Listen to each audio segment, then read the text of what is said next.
dia tipu-tipu.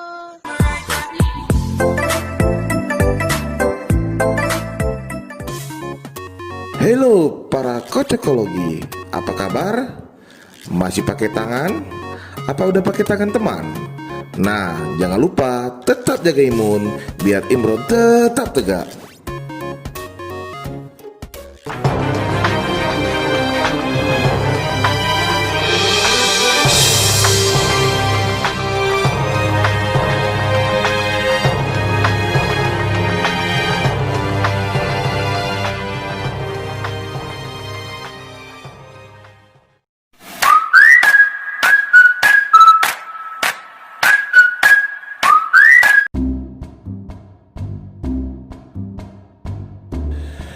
Alice in Wonderland merupakan serial original Netflix yang diadaptasi dari serial komik Jepang yang bergenre suspensi dan ditulis serta diilustrasikan oleh Haro Aso.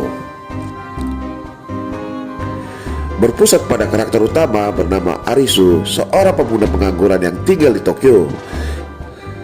Serial dibuka dengan mengisahkan siapa sang protagonis dan kedua sahabatnya bernama Daikichi dan Chota.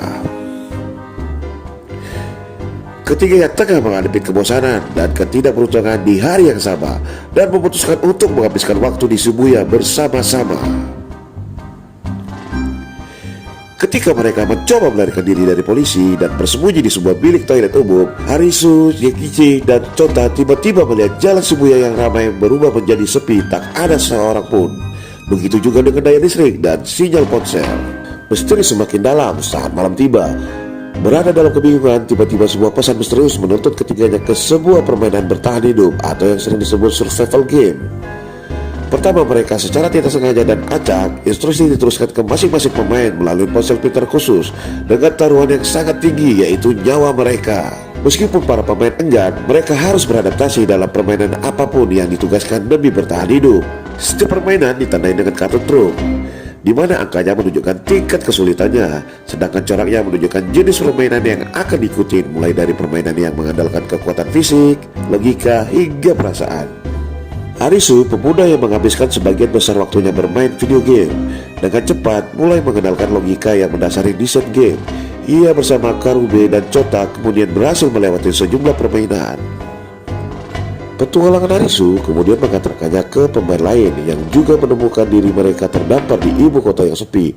Pemain tersebut adalah Yujuha Usagi, seorang pendaki gunung yang memiliki kekuatan fisik yang kuat dan bisa diandalkan.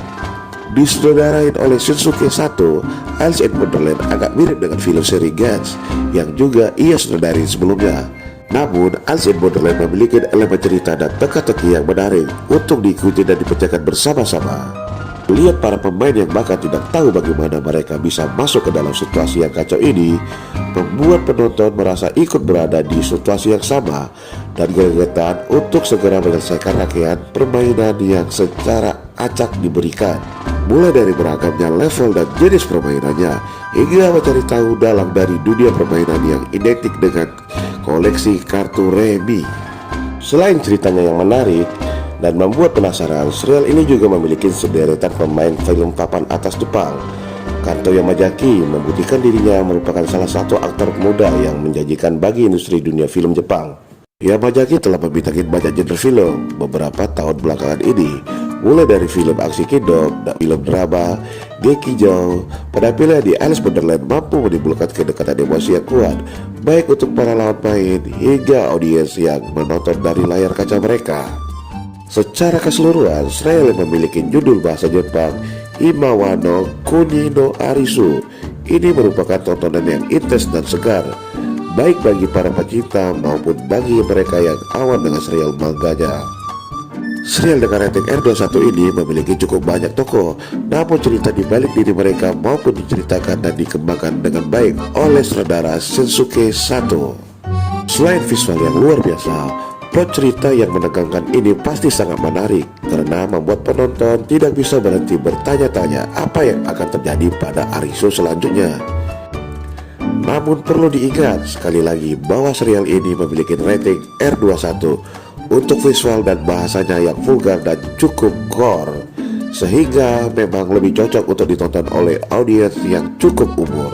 Alice in Borderland sendiri dirilis di seluruh dunia sejak tanggal 10 Desember 2020 di Netflix dan menjadi salah satu serial original Netflix Jepang yang ramai ditonton secara domestik maupun Asia. Judul ini pun menjadi serial ketiga yang paling banyak ditonton di Netflix Singapura. Demikianlah review singkat serial Alice in Borderland.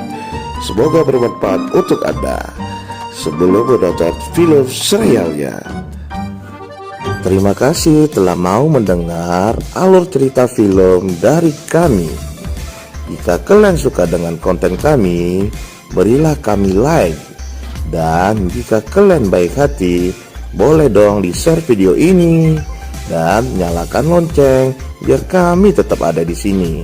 Karena berbagi film itu indah. Udah siap belum, Mas? Ini adalah salah satu YouTube sampah, kreatornya tae, jancok gitu kreator.